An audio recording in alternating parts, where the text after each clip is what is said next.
Assalamualaikum. Good day to each and everyone. I am going to explain the evolution of the Philippine Constitution. So what is Constitution? The Constitution is defined as a set of fundamental principles established precedents according to which state or other organization is governed. Thus, the word itself means to be a part of a whole, the coming together of distinct entities into one group, with the same principles and ideals. These principles define the nature and extent of government. So, ang konstitusyon ay isang koleksyon ng mga pangunahing prinsipyo na nagtatatag ng mga patakaran sa pamamahala ng isang estado o organisasyon. Sa simpleng salita, ang konstitusyon, ito ang nagdideklara kung paano dapat pamahalaan ang bansa. Narito ang mga ilang konstitusyon na ipinatupad sa Pilipinas. Constitution of Biak na Bato 1897, Malolos Constitution 1899, the Commonwealth Constitution 1935, Constitutional of Authoritarianism 1973, Constitution of Freedom 1987. Constitution of Biak na Bato 1897. The Constitution of Biak na Bato was the provisionary constitution of the Philippine Republic during the Philippine Revolution. Naglalaman ito ng mga pangunahing probisyon tulad ng pagpapahayag ng kalayaan sa Pilipinas mula sa Espanya, pagtatakda ng isang interim na pamamahala, at ang pagpapakilala ng peso bilang pambansang pera. Pinagtibay din ito ang mga karapatan at kalayaan ng mga Pilipino, tulad ng kalayaan magsalita at kalayaan sa pananampalataya. Malolos Constitution 1899, known as the Constitution Politica de Malolos, and it was written in Spanish. Following the declaration of independence from Spain on June 12, 1899 and transformation of the dictatorial government to be a revolutionary government on 23 of June. Naglalaman ang Malolos Constitution ng mga pangunahing probisyon tulad ng pagpapahayag ng kalayaan, paggawad ng karapatan, instruktura ng pamahalaan, at paggawad ng pambansang wika. The Commonwealth Constitution 1935.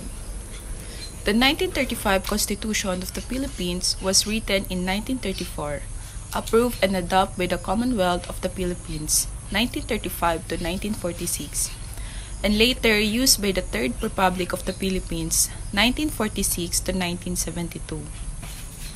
Ang konstitusyon ng 1935 ay nagbigay daan sa mas malawak na autonomiya at kontrol sa bansa, at nagtakda ng pundasyon para sa pagsasanay ng Pilipinas sa kalayaan mula sa kolonyalismo.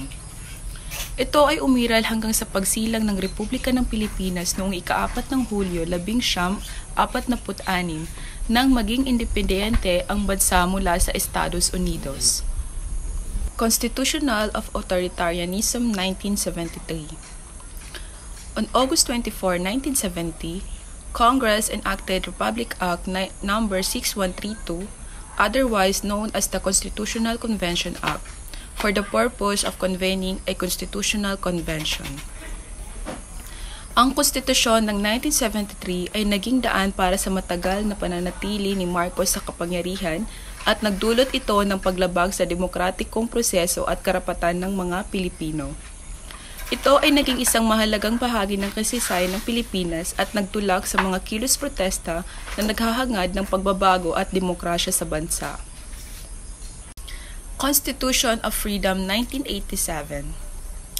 On February 11, 1987, the new Constitution was proclaimed, ratified, and took effect. Establishes the Philippines as a democratic and republican state where sovereignty resides in the people and all government authority emanates from them. Ang konstitusyon ng 1987 ay nagdulot ng pagbabalik demokrasya sa Pilipinas pagkatapos ng panahon ng diktadorya ni Marcos. Ito ay nagsilbing pundasyon para sa pagpapatupad ng makatarungan at demokratikong pamahalaan sa bansa. At yun ang mga ilang konstitusyon na ipinatupad sa Pilipinas. The Constitution of the Philippines, the supreme law of the Republic of the Philippines, has been in effect since 1987. There were only 3 other constitutions that have effectively governed the country. The 1935 Commonwealth Constitution, the 1973 Constitution, and the 1986 Freedom Constitution.